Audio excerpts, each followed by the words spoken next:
Good morning students. तो आज हम एक्सरसाइज 5.1 शुरू करेंगे, जिसका क्वेश्चन नंबर 1 क्या है, which of the following statements are true and which are false. बताना है कि कौन सी स्टेटमेंट ट्रू है और कौन सी फॉल्स है। Give reasons for your answer. साथ ही साथ में क्या बताना है, उसके रीजंस भी बताना है कि ऐसा क्यों है, ट्रू है तो क्यों है, फॉल्स है तो क्यों है। तो जैसे फर्स्ट स्टेटमेंट की अगर हम बात करें, only one line can pass through a single point. एक सिंगल पॉइंट से सिर्फ एक ही लाइन पास आउट कर रही है, ये कह रहा है ये ट्रू है या फिर फॉल्स है। ऑब्वियसली फॉल्स है। अगर मान लीजिए हमारे पास ये एक पॉइंट है, इससे आप लोग जितनी इच्छा चाहो उतनी लाइन जो है पास आउट करा सकते हो। ठीक है, आप लोग अपनी इच्छा से जितनी ज़्यादा लाइंस जो है यहाँ से पास आउट कराना चाहें उतनी करा सकते हो। तो ये स्टेटमेंट कैसी हमारी फॉल्स है। तो हम क्या कहेंगे, फॉल्स है ये। Reason, because infinitely many lines can pass through a single points. एक पॉइंट से इनफाइनाइट लाइंस जो है हमारी पास आउट हो सकती है। सेकंड स्टेटमेंट की बात देखते हैं, इसने क्या कहा है हमको। There are infinite number of lines which pass through two distinct points. दो अलग अलग पॉइंट से इनफाइनाइट नंबर ऑफ लाइंस जो है वे पास आउट हो सकती है। मान लीजिए ये दो अलग अलग पॉइंट्स हैं,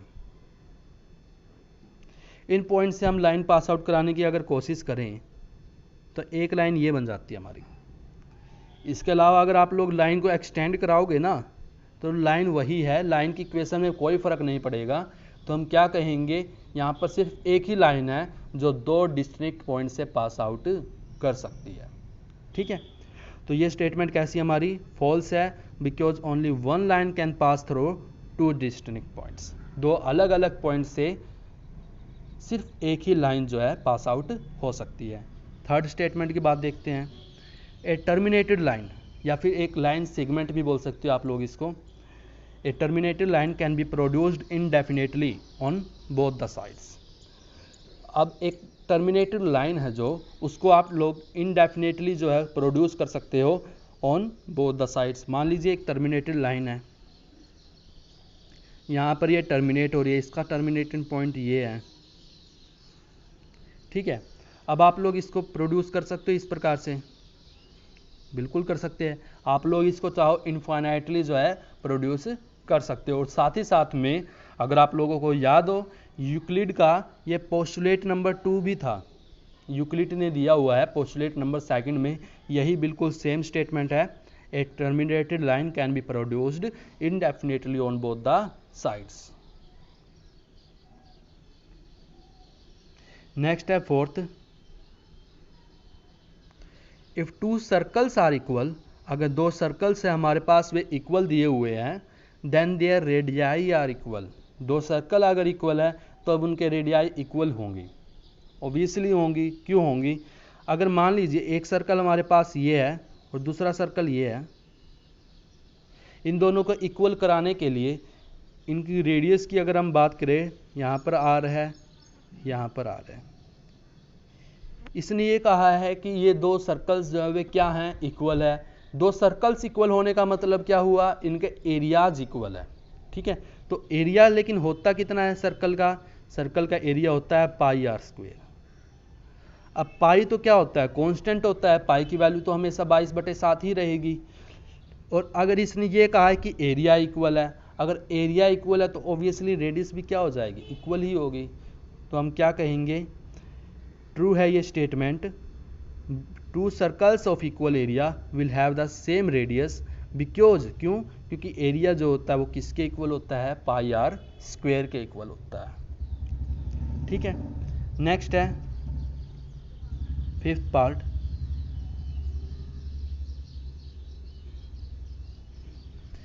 ए बी है जो पी क्यू के इक्वल है, यानी ये जो ए बी लाइन है वो पी क्यू लाइन के इक्वल दी हुई है। पी क्यू है जो वो एक्स वाई के इक्वल है, यानी ये जो पी क्यू लाइन है वो एक्स वाई के इक्वल दी हुई है। तब ये पूछ रहा है क्या ए बी जो है एक्स वाई के इक्वल होगा, यानी ये ए बी इस एक्स वाई के क्या इक्वल होगा, ऑब्वियसली होगा। क्यों, क्योंकि ये हमें जो है फर्स्ट एक्सियम से ही पता है यूक्लिड के, क्या कि from the first axiom if two things are equal to the third thing then they are equal to one another. तब वे आपस में भी एक दूसरे के क्या होंगी, इक्वल भी होंगे। अगर आप लोगों को याद हो, हमने एक एग्जाम्पल भी दिया था एक, कि अगर a बराबर है c के, b भी बराबर है c के, तो हम क्या कहेंगे, a और b भी दोनों आपस में क्या होंगे, इक्वल ही होंगे। ठीक है, ये कब किया था हमने, जब हमने इक्वलिटी का फर्स्ट एक्सियम की बात की थी, तब उस केस में हमने ये बिल्कुल यही एग्जाम्पल दिया था। ठीक है, नेक्स्ट क्वेश्चन नंबर 2 की तरफ चलते हैं हम लोग।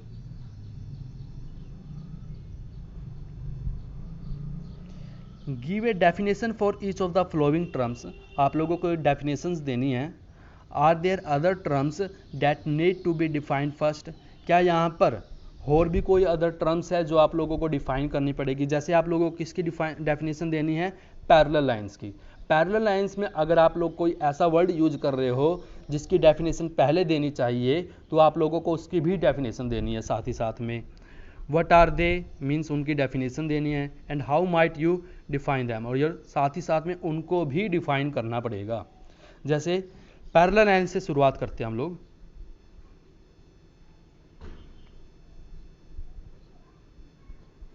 पैरेलल लाइंस में क्या होती है, पैरेलल लाइंस, पैरेलल लाइंस वे लाइंस है जो कभी भी कहीं पर भी मीट नहीं करते हैं, या फिर उनमें कभी भी कोई भी पॉइंट कॉमन नहीं होता है। क्यों, अगर मीट नहीं करेगी तो इंटरसेक्ट नहीं हो रही है, इंटरसेक्ट नहीं होंगी तो पॉइंट भी कॉमन नहीं होगा। तो हम क्या कहेंगे, two straight lines which have no point in common are said to be parallel lines, उनको हम क्या बोलेंगे, पैरेलल लाइंस बोलेंगे। क्या इस डेफिनेशन में आप लोगों को कोई ऐसा वर्ड दिख रहा है जिसको पहले डिफाइन करने की ज़रूरत है, मीन्स उसकी डेफिनेशन जरूरी है, नेसेसरी है हमारे लिए, तो उसको देख लेते हैं हम लोग, ऐसा कौन सा है। तो जैसे यहाँ पर पॉइंट है, पॉइंट को डिफाइन करना जरूरी है कि पॉइंट की क्या डेफिनेशन होगी। पॉइंट क्या होता है, विच हैज़ नो पार्ट, जिसका कोई पार्ट नहीं होता है। मीन्स ये पॉइंट अगर है तो इसका कोई पार्ट नहीं होगा, ये वोल होगा आपस में, मीन्स कंप्लीट होगा वोल। ठीक है, ये अपने आप में है, पूर्ण है, कंप्लीट है। लाइन की क्या डेफिनेशन होगी, ब्रेथलेस लेंथ, मीन्स एक लाइन वो है जिसकी कोई भी ब्रेथ नहीं होती है, सिर्फ उसकी लेंथ होती है। ठीक है, आप लोग अगर बात करते हो लाइन की, आप हमेशा लेंथ की बात करते हो, मीन्स 5 मीटर है, 6 मीटर है या 7 मीटर है, आप कभी भी उसकी लाइन की ब्रेथ की बात नहीं करते हो, मीन्स लाइन क्या होती है, ब्रेथलेस होती है। ठीक है, नेक्स्ट है part number 2, perpendicular lines. Perpendicular lines की हम बात करते हैं, क्या होती है परपेंडिकुलर लाइंस, ये लाइंस जो हैं एक दूसरे के ऊपर परपेंडिकुलर होती है, मीन्स राइट एंगल्स पर होते हैं, या फिर ये कह लीजिए 90 डिग्री के एंगल पर होती है।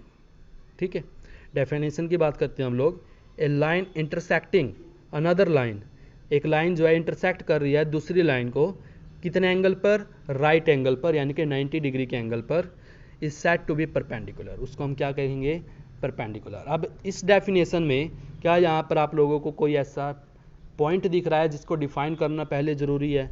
जैसे फिर से एक लाइन तो हमें पहले डिफाइन करनी पड़ेगी, क्या, वही ब्रेथलेस लेंथ। एक हमें एंगल डिफाइन करना पड़ेगा। एंगल क्या होता है, एंगल होता है two lines diverging from a single point formed angle. ठीक है, दो लाइंस जब एक सिंगल पॉइंट से डाइवर्ज हो रही है तो वे क्या करती है, एक एंगल की फॉर्मेशन करती है। कैसे करती हैं, मीन्स मान लीजिए ये एक पॉइंट है, इससे टू लाइंस डाइवर्ज हो रही है, एक यहाँ पर हो रही है, एक यहाँ पर हो रही है, टू लाइंस ये डाइवर्ज हो रही है, और इस प्रकार से यहाँ पर की क्या बनेगा, एक एंगल फॉर्मेशन बनेगा। ठीक है, नेक्स्ट है third part,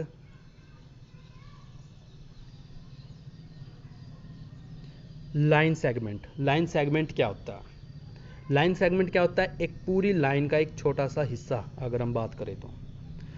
A line with two end points, एक लाइन जिसके टू एंड पॉइंट्स होते हैं, जैसे यहाँ पर है, मीन्स अगर हम अलग से बनाएं तो ये लाइन है, मीन्स जिसके हमारे पास दो एंड पॉइंट्स हमें पता है, इज ए लाइन सेगमेंट। वो क्या होता है, एक लाइन सेगमेंट होता है। अब इसमें भी फिर से लाइन को और पॉइंट को डिफाइन किया गया है। ठीक है, वही ब्रेथलेस लेंथ है विच हैव नो पॉइंट। ठीक है, जिसका कोई भी पार्ट नहीं होता है। नेक्स्ट है fourth, radius of a circle. Circle की रेडियस को डिफाइन करना। सर्कल की रेडियस क्या होती है, अगर ये सर्कल है तो सेंटर से लेकर के सर्कल की बाउंड्री तक की जो डिस्टेंस होती है उसको हम क्या बोलते हैं, सर्कल की रेडियस। कहाँ से? ये सेंटर हो जाता है हमारा सर्कल का और ये हो जाती है सर्कल की बाउंड्री। कहीं पर भी आप मीट करा सकते हो इसको, यहाँ से यहाँ तक, ठीक है। ये सारी की सारी क्या है? सर्कल की रेडियस होती है। अगर डेफिनेशन की बात करें, the line with one and point at the centre, जिसका एक एंड पॉइंट तो कहाँ पर होता है? सेंटर पर, जैसा अभी अभी बनाया था, and other at any point on the circle boundary, और एक पॉइंट कहीं पर भी हो सकता है सर्कल की बाउंड्री पर, ठीक है। उसको हम क्या बोलेंगे? Radius of a circle. अब यहाँ पर किसको डिफाइन करना जरूरी है? सबसे पहले तो हमें सर्कल ही पता होना चाहिए कि सर्कल क्या होता है। तो a plane circular loop with a centre, एक प्लेन सर्कुलर लूप होता है ये, जिसका एक सेंटर होता है, ठीक है। और पॉइंट क्या होती है? Which has no part. और अगर आप लोगों को सेंटर को भी डिफाइन करना चाहो तो आप लोग इसमें सेंटर को भी डिफाइन कर सकते हो। क्या? एक सर्कल है, सेंटर कहाँ पर होगा? मीन्स सर्कल की बाउंड्री पर इक्वल डिस्टेंस पर जो पॉइंट होता है ना, उसको हम क्या बोलते हैं? सर्कल का सेंटर बोलते हैं। इस प्रकार से आप लोग सर्कल का सेंटर भी डिफाइन कर सकते हो। लास्ट है इसमें फिफ्थ, स्क्वायर। स्क्वायर क्या होता है? ये एक प्रकार का क्वाड्रिलेटरल होता है, मीन्स चतुर्भुज होता है ये एक प्रकार का, विद ऑल साइड्स इक्वल, जिसकी सारी की सारी भुजाएं जो होती हैं, जो सारी की सारी साइड्स जो होती हैं वे आपस में क्या होती है? एक दूसरे के इक्वल होती हैं। And all angles right angles, इसके सारे के सारे एंगल्स जो होते हैं वे क्या होते हैं? राइट एंगल्स होते हैं। उसको हम क्या बोलते हैं? एक स्क्वायर बोलते हैं, ठीक है। तो इसको अगर आप लोग फिगर के हिसाब से देखना चाहें तो मान लीजिए ये आप लोगों का एक स्क्वायर है जिसकी हर एक साइड इक्वल है। फॉर एग्जांपल ये भी x सेंटीमीटर, ये भी x है, ये भी x है और ये भी x है, और इसका हर एक एंगल क्या होता है भाई? 90 डिग्री का होता है, मीन्स राइट एंगल होता है, ठीक है। ये होता है हमारे पास क्या? स्क्वायर। अब इसमें यहाँ पर कौन कौन सी टर्म पहले डिफाइन करने की ज़रूरत है? सबसे पहले तो क्वाड्रिलेटरल ही पता होना चाहिए क्या होता है ये। A plane enclosed figure, enclosed means जो पूरी तरीके से बंद होता है, विद 4 साइड्स, जिसकी कितनी साइड्स होती हैं? 4 साइड्स होती है, उसको हम क्या बोलते हैं? क्वाड्रिलेटरल बोलते हैं। अब पॉइंट क्यों डिफाइन करना है? पॉइंट हम फिर से डिफाइन कर चुके हैं, विच हैज़ नो पार्ट, जिसका कोई भी पार्ट नहीं होता है। और साथ ही साथ में एंगल्स की अगर हम बात करें, एंगल्स हम पहले डिफाइन कर चुके हैं, 2 lines diverging from A point, जिसके 2 लाइन्स होते हैं, एक पॉइंट से क्या होती हैं? वे डाइवर्ज होती हैं एक पॉइंट से, या फिर ये कह लो कि वे निकलती हैं, ठीक है। तो इस प्रकार से ये होता है हमारा पार्ट नंबर 5, ठीक है। तो इसके बाद नेक्स्ट हम नेक्स्ट क्लास में करेंगे।